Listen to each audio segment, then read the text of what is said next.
Bertana, the Singer of Souls. Avalon, the Winter's Kiss. Theos, Hero's Fall. Thornheart, the King's Sword. Tiberius, the Black Blade. Vorug, the Poison Bloom. Gorzum, Chaosborn. Radel, the Red Whisper. Zenok, Spawn of the Black Pit. One of the tricks to making a villain really cool is to give it an evocative title. This is a trick I learned from a Reddit thread that talked about how to use professional wrestling ideas when we're thinking about our D&D games. Giving your villain a unique title is a great way to solidify that villain in the minds of your players, but also in your mind. It takes that villain and makes them something special.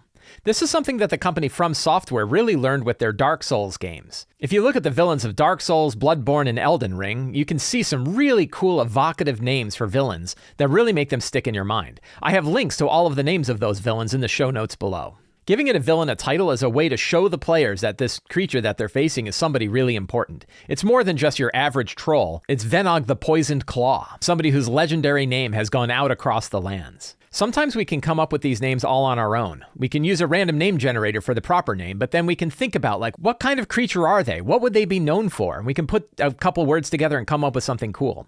But if you need a random generator to help you with names like this, you can take a look at the names that come from Dark Souls bosses, or you can look at some of the random name generators I have in the show notes below.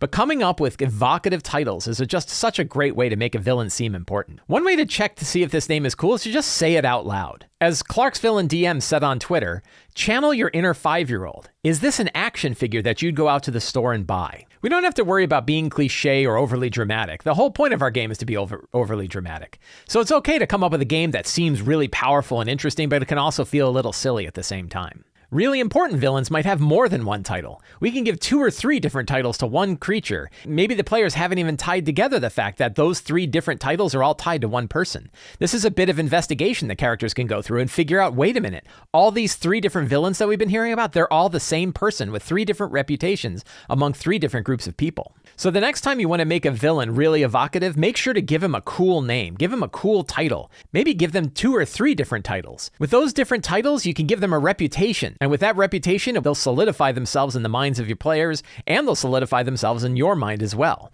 Those villains become something special, and therefore worthy of the character's attention. I hope you enjoyed this video. If you did, you can help me out by subscribing to the Sly Flourish newsletter, supporting me directly on Patreon, picking up any of my books, or subscribing to my videos right here on YouTube. Links for all of those are in the show notes below. Thank you very much and have a great day.